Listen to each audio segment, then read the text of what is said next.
नागपूर जिल्ह्यातील अवैधरित्या शिक्षक नियुक्ती प्रकरणामध्ये नागपूर पोलिसांनी मोठी कारवाई केली आहे। बोगस कागदपत्रांच्या आधारावरती मुख्याध्यापक पदास मंजुरी देणारा उपसंचालक उल्हास नरडला गडचिरोलीमधून अटक करण्यात आली आहे। भंडारा जिल्ह्याच्या लाखनी तालुक्यातील मुख्याध्यापक पराग पुडेकरला सुद्धा घेतलं ताब्यात। उद्धव ठाकरे गटाच्या पदाधिकाऱ्यांनी शिवसेना शिंदे गटाच्या उल्हासनगर विभाग प्रमुखावरती तीक्ष्ण हत्यारांनी हल्ला केला। उबाटातून शिंदे गटात पक्षप्रवेश केल्याच्या रागातून प्रमोद पांडे यांच्यावरती हल्ला झाला। पुण्यात एमपीएससीच्या विद्यार्थ्यांनी शरद पवारांची भेट घेतली। शरद पवारांनी विद्यार्थ्यांसमोरच एमपीएससी आयोगाचे अध्यक्ष रजनीश शेठ यांच्याशी फोनवरती चर्चा केली। यावेळेला विद्यार्थ्यांचे सर्व प्रश्न मार्गी लावू असं रजनीश शेठ यांनी पवारांना सांगितलं। गडचिरोलीच्या देऊळगावमधील आदिवासी विभागाच्या कार्यकारी संस्थेमध्ये घोटाळा झाल्याचा आरोप करण्यात येतोय। यामध्ये बारदाना खरेदी 2.25 कोटींचा घोटाळा झाल्याची चर्चा आहे। मावळच्या पीएमआरडीएने तयार केलेला वादग्रस्त विकास आराखडा रद्द करण्यात आलेला आहे। एकविरा कृती समितीने या निर्णयाचं स्वागत केलं। बुलढाण्याच्या भोसामध्ये दूषित पाण्याचा पुरवठा होत असल्याची बाब समोर आली, त्यामुळे नागरिकांच्या आरोग्याला धोका निर्माण झालाय। दरम्यान तातडीने स्वच्छ पाण्याचा पुरवठा करण्याची मागणी नागरिक करतात।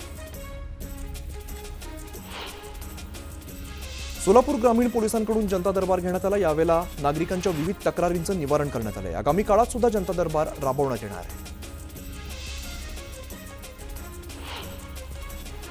सोलापूरमध्ये चोरीला गेलेला मुद्देमाल पोलिसांनी मूळ मालकांना परत केला। यावेळेला तब्बल 1,65,00,000चा मुद्देमाल परत करण्यात आला। दरम्यान नागरिकांनी पोलिसांचे आभार मानले।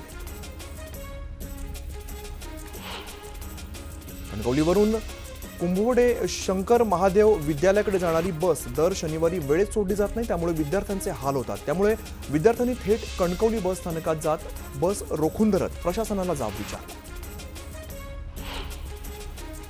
त्र्यंबकेश्वरमधील अंजनेरी पर्वतावरती मधमाशांनी भाविकांवरती हल्ला केला। मधमाशांच्या हल्ल्यामुळे भाविकांची एकच धावपळ उडाली।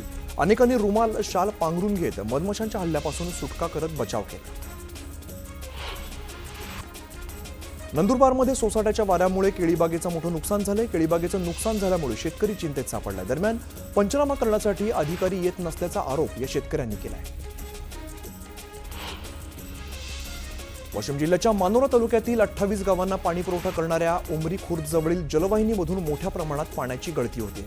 मागील काही दिवसांपासून रोज हजारो लिटर पाणी वाया जाते, त्यामुळे उमरी पाळोदीसह 5 गावांच्या पाणी पुरवठ्यावरती याचा परिणाम झालाय। जळगाव शहर पोलीस ठाण्यातील एका पोलीस हवालदाराला 20,000 रुपयांची लाच घेताना लाचलुचपत प्रतिबंधात्मक विभागाच्या पथकाने रंगेहात पकडलाय।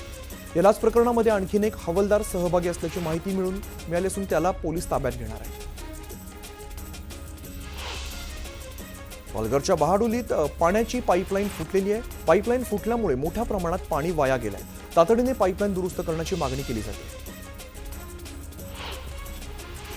रत्नागिरी जिल्ह्यातील मंडणगड नगरपंचायतीचा कचरा उघड्यावरती टाकला जात असल्यामुळे भिंगोली भागातील नागरिकांप्रमाणेच मुक्या प्राण्यांचं आरोग्य धोक्यामध्ये आलं। नागरिकांनी वारंवार नगरपंचायतीला कळवून सुद्धा दुर्लक्ष केलं जात असल्यामुळे नागरिक आंदोलनाच्या पवित्र्यात आहेत। पुसद शहरात नगरपालिकेच्या दुर्लक्षितपणामुळे पथदिवे दिवस रात्र सुरू राहत असल्याची गंभीर बाब समोर आली, त्यामुळे विजेचा मोठ्या प्रमाणात अपव्यय होत असून नागरिकांच्या करातून गोळा केलेल्या पैशांचा दुरुपयोग होतोय असा रोष व्यक्त केला जातोय। हिंगोली जिल्ह्यात मागील 10 ते 12 दिवसांपासून उन्हाची तीव्रता वाढली आहे। याचा फटका कलिंगड आणि शेतीला बसताना दिसतोय। उन्हाच्या तीव्रतेमुळे शेतातील कलिंगडाच्या फळांना डाग पडलेले असल्यामुळे शेतकऱ्यांचं आर्थिक नुकसान होत आहे। भुसावळमधील साकेगाव शिवारमध्ये शेतकऱ्यांच्या शेतातील 1000 केळीच्या खोडांवरती अज्ञाताने तणनाशक मारून पीक नष्ट केलेलं आहे, त्यामुळे शेतकऱ्यांवरती आर्थिक संकट कोसळलंय। नुकसान भरपाई देण्याची मागणी शेतकरी करतायत। वाशिम जिल्ह्यातील हळद काढणीला आता वेग आला असून वाशिमच्या कृषी उत्पन्न बाजार समितीमध्ये तब्बल 15,000 क्विंटल हळदीची विक्रमी आवक झाली आहे। मोठ्या प्रमाणात आवक होऊन सुद्धा हळदीच्या दरामध्ये 700 ते 1,500 रुपये प्रति क्विंटल एवढी वाढ झाल्यामुळे शेतकऱ्यांमध्ये समाधानाचं वातावरण आहे। पुसद शहरातील विविध ठिकाणी नाल्यातील कचरा काढून रस्त्यावरती टाकल्याने मोठ्या प्रमाणात कचरा साचलाय। या कचऱ्यामुळे दुर्गंधी पसरली असून परिसरातील नागरिकांचं आरोग्य धोक्यात आलंय। शिवाय रस्त्यांवरील कचरा वाहतुकीत सुद्धा अडथळा ठरतो। गोंदिया जिल्ह्यातील अर्जुनी मोरगाव नगरपंचायत अंतर्गत येणाऱ्या वॉर्ड क्रमांक 13 आणि 14 मधील नागरिक सध्या अत्यंत त्रस्त असून या ठिकाणी पिण्याच्या पाण्याची तीव्र समस्या निर्माण झाली आहे। लवकरात लवकर पिण्याच्या पाण्याचा प्रश्न सोडवला गेला नाही तर आंदोलन करण्याचा इशारा नागरिकांनी दिला। जळगावच्या भुसावळमध्ये विजेच्या मागणीसाठी शेतकऱ्यांनी आंदोलन केलंय। दीपनगर विद्युत केंद्रातून 24 तास वीज देण्याची मागणी शेतकऱ्यांनी केली आहे। मागणी मान्य न केल्यास जलसमाधी घेण्याचा इशाराही दिलाय। शक्तीपीठ महामार्गाच्या विरोधात 12 जिल्ह्यातून दाखल करण्यात आलेल्या शेतकऱ्यांच्या हरकतींवरती सुनावणी झाली नसल्याचा आरोप शेतकरी कामगार पक्षाच्या वतीने करण्यात आलाय। सुनावणी घेण्याच्या मागणीसाठी मिरज प्रांत कार्यालयासमोर निदर्शनं आणि निवेदन देण्यात आलं। पिकांना हमीभाव द्या, दिव्यांगांना मानधन द्या यासह मागण्यांसाठी परभणी प्रहार जनशक्ती संघटनाही आक्रमक झाली आहे। परभणी जिल्ह्यातील आमदार आणि मंत्र्यांच्या घरासमोर प्रहारकडून मशाल आंदोलन करण्यात आलं।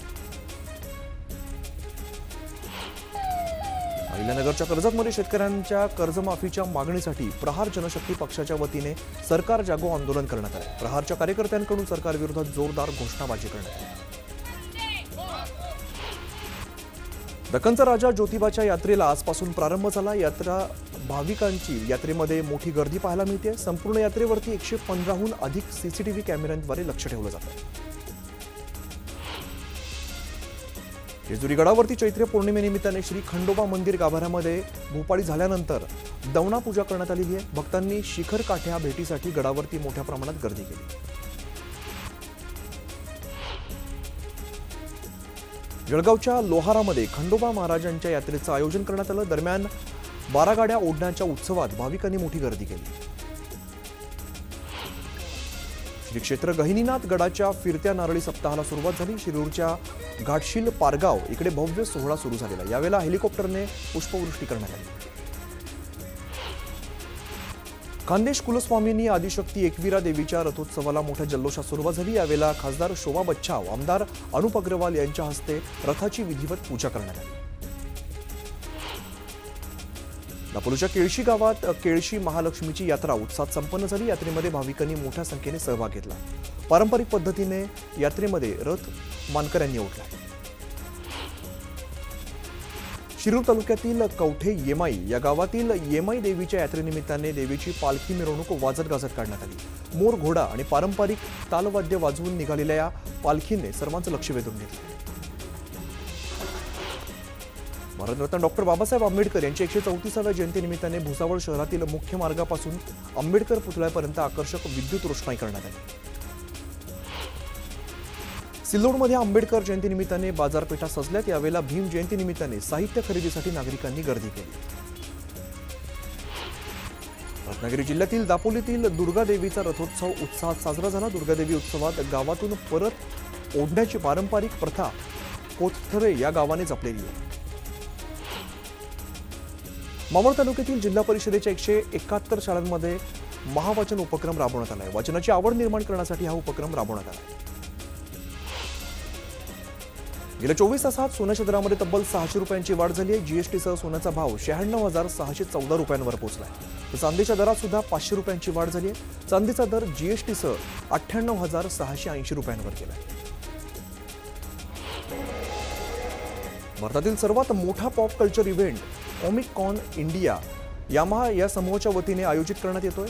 हा कार्यक्रम 12 आणि 13 एप्रिल रोजी जिओ कन्व्हेन्शन सेंटरमध्ये पार पडणार। बदलापूरमधील अधिकृत शाळा महाविद्यालयांवरती पुन्हा गुन्हा दाखल करण्यात आलेला आहे। शासनाची परवानगी न घेता शाळा महाविद्यालय सुरू केल्याचं समोर आलं। त्यामुळे विद्यार्थ्यांसह पालकांनी चिंता व्यक्त केली।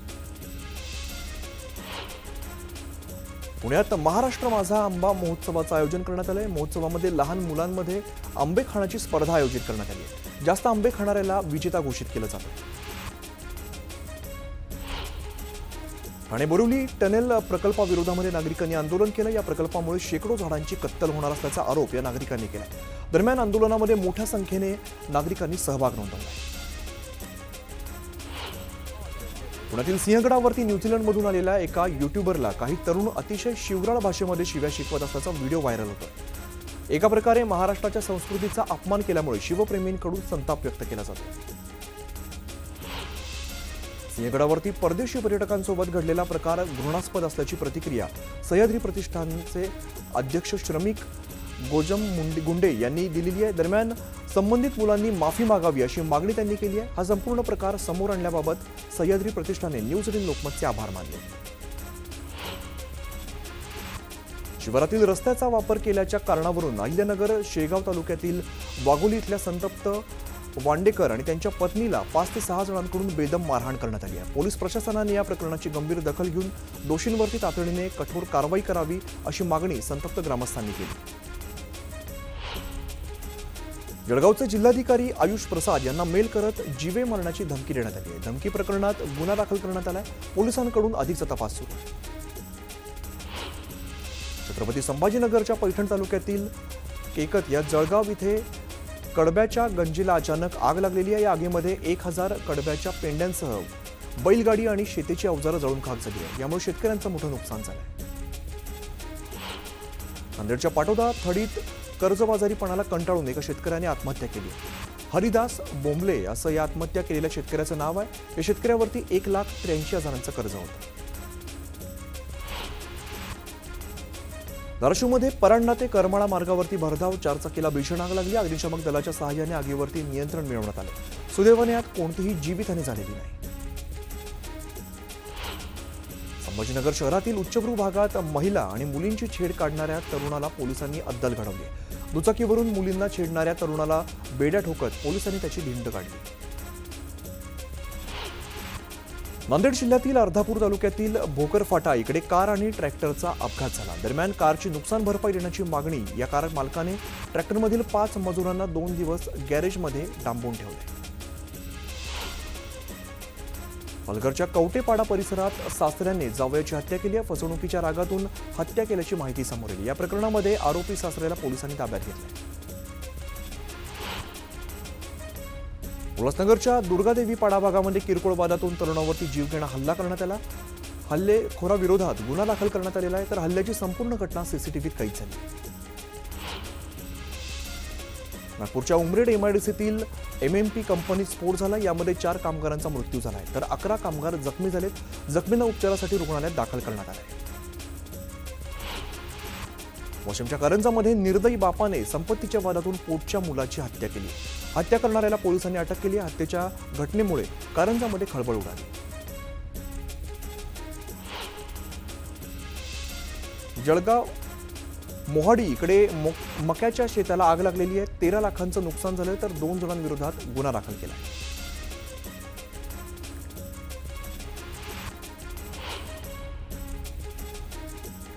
छत्रपती संभाजीनगर वरती मोटरसायकलवर येऊन तरुणींची छेडछाड करणाऱ्या रोड रोमिओला पोलिसांनी पकडले। सीसीटीव्हीच्या आधाराने पोलिसांनी तरुणाला अटक केली।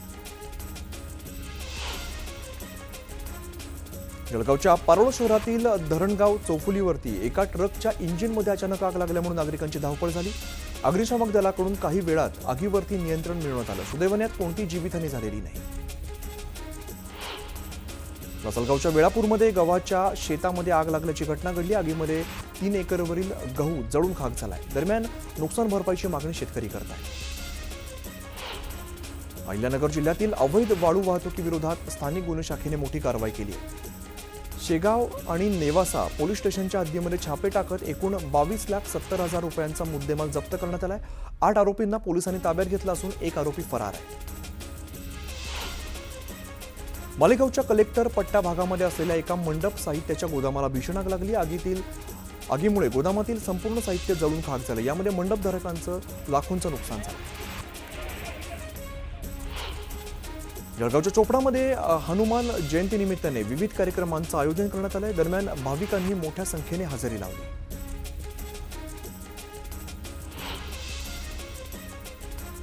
सोलापूरच्या कलहिप्परगी गावामध्ये हनुमान जयंतीनिमित्ताने विविध कार्यक्रमांचं आयोजन करण्यात आलंय। दरम्यान भाविकांनी मोठ्या संख्येने हजेरी लावली। हनुमान जयंतीनिमित्ताने खटकाळीतील हनुमान मंदिरात भाविकांची अलोट गर्दी झाली। हिंगोलीसह परिसरातून गावागावांमधून भाविकांनी हजेरी लावली। साताऱ्याच्या कराडमधील पोतले गावात स्वयंभू मारुती मंदिरात हनुमान जयंती मोठ्या उत्साहात साजरी करण्यात आली। हनुमानाच्या दर्शनासाठी भाविकांनी मोठी गर्दी केली। गोंदियाच्या गौतमनगरमध्ये झोपलेल्या हनुमानाच्या मंदिरात विविध कार्यक्रमांचं आयोजन करण्यात आलं। यावेळेला दर्शनासाठी भाविकांनी मोठ्या संख्येने गर्दी केली। सांगलीच्या रामलिंग बेटावरती हनुमान जयंती उत्साहात साजरी करण्यात आली। यावेळेला भाविकांनी टाळ मृदुंगांच्या गजरात हनुमानाचा जयघोष केला।